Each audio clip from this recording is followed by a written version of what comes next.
ഇൻഷുറൻസിനെ സംബന്ധിച്ച് പറഞ്ഞു. ഇപ്പൊ ഒരു വ്യക്തി ഒരു ഇൻഷുറൻസ് എടുത്തു കഴിഞ്ഞാല് അവൻ ചികിത്സയ്ക്ക് പോകുന്നു. ആ ചികിത്സയ്ക്ക് പോകുമ്പോ അവിടെ ഹോസ്പിറ്റലുകാരാണ് അനധികൃതമായി 2 എക്സ്റേ ഇവിടെ സൂചിപ്പിച്ചല്ലോ, 2 എക്സ്റേ എടുക്കുന്നു, 3 എക്സ്റേ എടുക്കുന്നു, എടുക്കുന്നു. ഒരു 4000 കോടി കൊടുത്ത് ഒരു ആശുപത്രി ടേക്ക് ഓവർ ചെയ്ത് 10 വർഷത്തിന് ഇത് തിരിച്ചാ 4000 കോടി കൊണ്ടുപോകണമെങ്കിൽ അവരെങ്ങനെ കൊണ്ടുപോകും? അല്ല, അവിടെ രോഗി പറയുന്നില്ല, കുറ്റം പറയാൻ പറ്റത്തില്ല. പാവങ്ങള് രോഗി പറയുന്നില്ല, രോഗി അറിയുന്നില്ല എത്ര ബില്ല് വരുന്നു, രോഗി അറിയുന്നില്ല. പക്ഷെ അതിനുശേഷം 2 പേരും തുല്യരാട്ടോ, ഈ കാര്യത്തിൽ 2 പേരും തുല്യരാ. ഇനി ഇങ്ങനെ ക്ലെയിം വന്നു കഴിഞ്ഞാൽ ആ ക്ലെയിം മുഴുവനായിട്ട് ഒരു കാരണവശാലും ഇൻഷുറൻസ് കമ്പനി കൊടുക്കാറില്ല, ഒരിക്കലും കൊടുക്കാറില്ല. ഇപ്പൊ ഞാനൊരു ഗവൺമെന്റ് സർവീസിൽ നിന്ന് റിട്ടയർ ആയ ആളാ. ഞങ്ങൾക്ക് മെഡിസെപ്പ് ഉണ്ട്. മെഡിസെപ്പിനെ പറ്റി അറിയാലോ, ഇവിടെ ചർച്ച ചെയ്യുന്ന കാര്യങ്ങളാണ്. ഈ മെഡിസെപ്പ് പ്രകാരം ഈ കേരളത്തിലെ പ്രധാനപ്പെട്ട ഒരു ആശുപത്രിയും ആ മെഡിസെപ്പിൽ എംപാനൽ ചെയ്തിട്ടില്ല.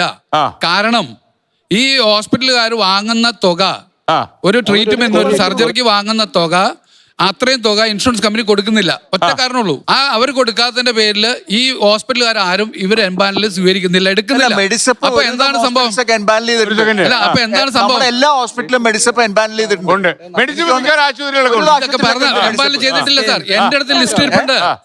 നിങ്ങൾ അങ്ങനെ പറയില്ലേ? ഇപ്പൊ എറണാകുളം ജില്ലയിൽ തന്നെ പ്രധാനപ്പെട്ട ആശുപത്രികളൊന്നും എംപാനൽ ചെയ്തിട്ടില്ല. ഇനി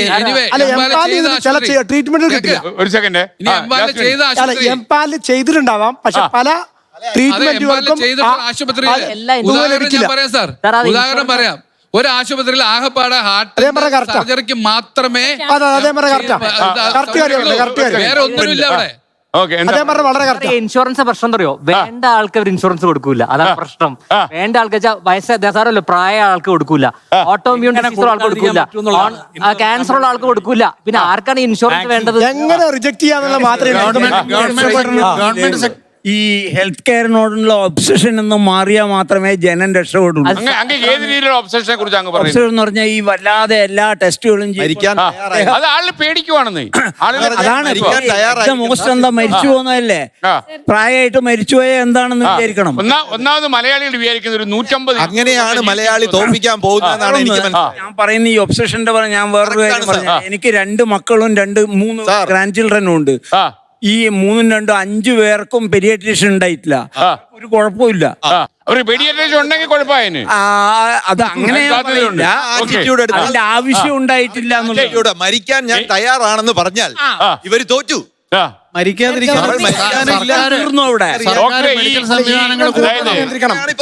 ചെറിയൊരു അസുഖം വരുമ്പോഴേ ഈ നമ്മുടെ ചാറ്റ് ജിപിടിയിലൊക്കെ പോയി ഇതിന്റെ സാധ്യതകൾ എവിടെയുണ്ടെന്ന് മനസ്സിലാക്കി ആളുകൾ വല്ലാണ്ട് വശം കിട്ടു പോവാ. പിന്നെ ആശുപത്രിയോട് ചെല്ലുമ്പോൾ ഒരു 10 ടെസ്റ്റ് എഴുതി കൈ കൊടുക്കുമ്പോൾ അവര് ആകെ തകർന്നു പോവാ. പിന്നെ അവസാനം ഡോക്ടർ ഒരു ഡയലോഗ് ഉണ്ട്, അതും സൂപ്പർ പെർഫോമൻസാ. Doctor you are lucky. അപ്പൊ അയാൾ വിചാരിക്കും എന്താ, നിങ്ങൾക്ക് ഒരസുഖവും ഇല്ല എന്ന്. എന്നെ അഭിനയാണെന്നറിയാം. അപ്പോൾ മാത്രമല്ല ഈ സത്യം പറഞ്ഞു കഴിഞ്ഞാൽ ഈ മെഡിക്കൽ പ്രൊഫഷനോട് പോലും ധാർമ്മിക മര്യാദ ഇല്ലാത്ത കുറെ അധികം ഡോക്ടർ സംസ്ഥാനത്തുണ്ട്, പറയാതിരിക്കാൻ പറ്റത്തില്ല. എതിർവശം പറയട്ടെ, പറഞ്ഞോളൂ. നമ്മുടെ നേരത്തെ ചൂണ്ടിക്കാണിച്ച പോലെ നമ്മൾ ഈ ഹെൽത്തിനെ കുറിച്ചുള്ള ഒരു ഒബ്സഷൻ ഉണ്ട് മലയാളികൾക്ക്. പേടിയാണ്, അത് ഒബ്സഷൻ തന്നെയാണ്. അത് കൂടുതൽ അവയർനെസ് ഉള്ളത് ഒരു പ്രശ്നമായി മാറുന്നുണ്ട്. രണ്ടാമതൊരു ഇഷ്യൂ, ഇപ്പൊ നേരത്തെ പറഞ്ഞു ഒരു ഡോക്ടറെ അടുത്ത് പോയാൽ കുറെ മരുന്നുകൾ ടെസ്റ്റ് എഴുതി കൊടുത്താൽ ചെയ്യുമെന്നുള്ളത്. അവിടെ പ്രശ്നം എന്താന്ന് വെച്ചാൽ ഇവിടെ മറ്റൊരു വശം കൂടിയുണ്ട്, അത് മെഡിക്കൽ ലിറ്റിഗേഷൻ ആണ്. അപ്പോൾ മെഡിക്കൽ പ്രാക്ടീസ് പണ്ട് 10-30 വർഷം ഉള്ളതിൽ നിന്ന് ഇന്ന് വലിയ മാറ്റങ്ങൾ വന്നിട്ടുണ്ട്.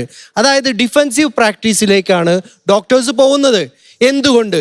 കാരണം ഒരു ഇഷ്യൂ നടന്നാൽ 1,00,000 ആൾക്ക് വരാവുന്ന കോംപ്ലിക്കേഷൻ വന്നു കഴിഞ്ഞാൽ നിങ്ങൾ എന്തുകൊണ്ട് ആ ടെസ്റ്റ് ഞങ്ങൾക്ക് ചെയ്തില്ല എന്ന് ചോദിച്ചാൽ സാധാരണഗതിയിൽ ഇപ്പോൾ ഒരു വയറുവേദന, നേരത്തെ പറഞ്ഞ ഒരു പോയിന്റാണ്, വയറുവേദനയായിട്ട് പോയാൽ ഫാമിലി ഫിസിഷ്യൻ്റെ അടുത്ത് പോയാൽ എന്താ കഴിച്ചത് കാര്യങ്ങളൊക്കെ ചോദിച്ച് ഒരു മരുന്ന് ചെറിയൊരു സിറപ്പ് എഴുതി കൊടുത്ത് വിടും.